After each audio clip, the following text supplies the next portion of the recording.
కేంద్ర విద్యాశాఖ మంత్రి ధర్మేంద్ర ప్రధాన్ రాజీనామా చేశారు. నీట్ పేపర్ లీక్ వ్యవహారంలో దేశవ్యాప్తంగా కాక్రోచ్ జనతా పార్టీ నిర్వహించిన నిరసనలకు ఫలితం దక్కినట్లుగా అందరూ భావిస్తున్నారు. అయితే నీట్ పేపర్ లీక్కు బాధ్యత వహిస్తూ మంత్రి ధర్మేంద్ర ప్రధాన్ రాజీనామా చేయాలనే డిమాండ్లు వచ్చాయి. ప్రతిపక్షం కాంగ్రెస్ పార్టీ సైతం ఈ డిమాండ్ పైనే ఉంది.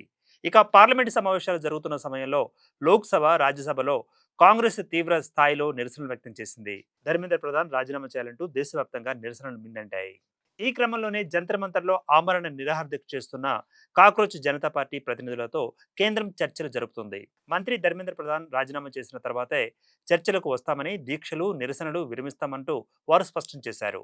మరోసారి చర్చలు ప్రారంభం కాబోతున్న సమయంలో విధిలేని పరిస్థితులలో కేంద్ర విద్యాశాఖ మంత్రి ధర్మేంద్ర ప్రధాన్ రాజీనామా చేశారు. ఇక 26 రోజులుగా ఢిల్లీ జంతర్ మంతర్లో కాక్రోచ్ జనతా పార్టీ ఆధ్వర్యంలో నిరసనలు జరుగుతున్న విషయం తెలిసిందే. దేశవ్యాప్తంగా మద్దతు వస్తోంది. మరోసారి దేశవ్యాప్త నిరసనలకు కాక్రోచ్ జనతా పార్టీ పిలుపునిచ్చింది. ఈ విషయాలపై ఇప్పటికే ఆర్ఎస్ఎస్ సైతం తన వైఖరి వెల్లడించింది. పట్టు విడుపులు ఉండాలంటూ ఆర్ఎస్ఎస్ చీఫ్ మోహన్ భగవత్ ప్రకటించారు. ఈ పరిణామాలు అన్ని మోదీ ప్రభుత్వానికి వ్యతిరేకంగా ఉన్నాయి.